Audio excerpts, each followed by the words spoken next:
99 TV ప్రేక్షకులకు స్వాగతం. Mahabharata episode కి స్వాగతం. ఆది పర్వంలో ఉన్న మహాభారత విషయాలను ఇప్పుడు తెలుసుకుందాం. మహాభారతం 18 పర్వాలు. దీన్ని పంచమ వేదం అంటారు. మహాభారతం ఆది పర్వం నుంచే ప్రారంభమవుతుంది. కురు సామ్రాజ్యానికి హస్తినాపురం రాజధాని. అభిమన్యుడు కొడుకు పరీక్షిత్, ఆయన కొడుకు జనమేజయుడు. తన తండ్రి పరీక్షిత్ తక్షకుడు అనే పాము వల్ల మరణించాడు. తర్వాత జనమేజయుడు హస్తినాపురానికి చక్రవర్తి అయ్యాడు.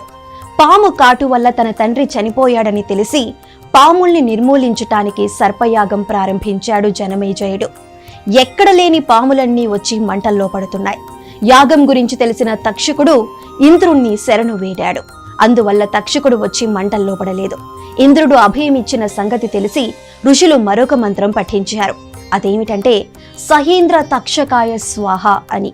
తక్షకుడు ఇంద్రుడితో సహా వచ్చి హోమంలో పడిపోవాలని దాని అర్థం. అప్పుడేం జరిగిందంటే ఇంద్రుడు భయపడి తక్షకుణ్ణి వదిలి వెళ్లిపోయాడు. ఆ సమయంలో ఒక గొప్ప మహర్షి తక్షకుణ్ణి కాపాడాడు. ఆ మహర్షి పేరు ఆస్తికుడు. ఈ ఆస్తికుడు ఎవరు ముందు తెలుసుకుందాం.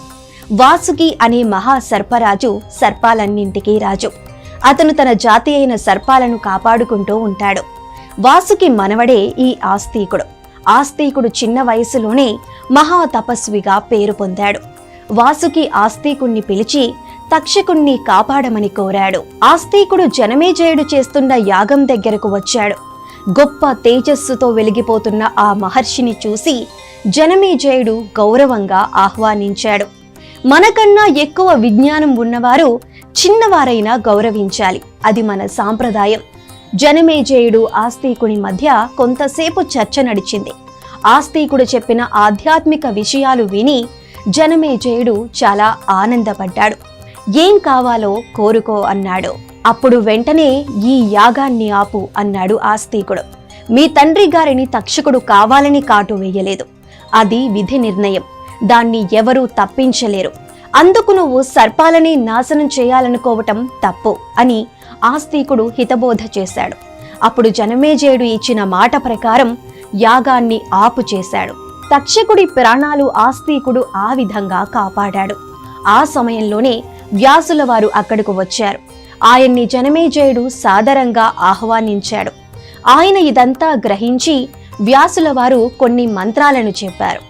ఆస్తికుణ్ణి తలుచుకుని ఆ మంత్రం పఠిస్తే ఎంతటి సర్పమైనా కాటు వేయకుండా ఆగిపోతుంది అన్నారు. వ్యాసుల వారి రాక జనమేజయునికి చాలా సంతోషం కలిగించింది. అప్పుడు జనమేజయుడు వ్యాసుల వారిని ఒక కోరిక కోరాడు. ఓ మహానుభావ, మా పూర్వీకుల చరిత్ర తెలుసుకోవాలని ఉంది. కురు పాండవులను ప్రత్యక్షంగా చూసిన వారు మీరు. వారి చరిత్ర తెలుసుకోవాలని ఉంది అని అడిగాడు. నా కోరిక మన్నించి తెలియజేయండి అన్నారు. అప్పుడు వ్యాసుల వారు ఇలా అన్నారు. నాయనా, నువ్వే కాదు, ఆ కథ ఎవరు విన్నా ధన్యులవుతారు. మహాభారతాన్ని నేను నా 4 శిష్యులకు బోధించాను. వారి పేర్లు పైల, జైమిని, సువత, వైశంపాయనుడు. వారిలో ఒకరైన వైశంపాయనుడు ఇక్కడ నాతోనే ఉన్నాడు. ఆయన భారత గాథను మీకు వినిపిస్తాడు అన్నాడు. మనం తరతరాలుగా వింటున్నది, తరిస్తున్నది వైశంపాయనుడు వారికి వినిపించిన కథే మహాభారతం. మహాభారత ఇతిహాసానికి మొదట వ్యాసుల వారు జయం అనే పేరును పెట్టారు. ఆ పేరు ఎందుకు పెట్టారు? అసలు దీనికి ఆ పేరుకు భారతానికి సంబంధం ఏంటి? అసలు మహాభారత కథను ఎక్కడ కూర్చొని చెప్పటం ప్రారంభించాడు? ఆ వివరాలు ఇప్పుడు తెలుసుకుందాం.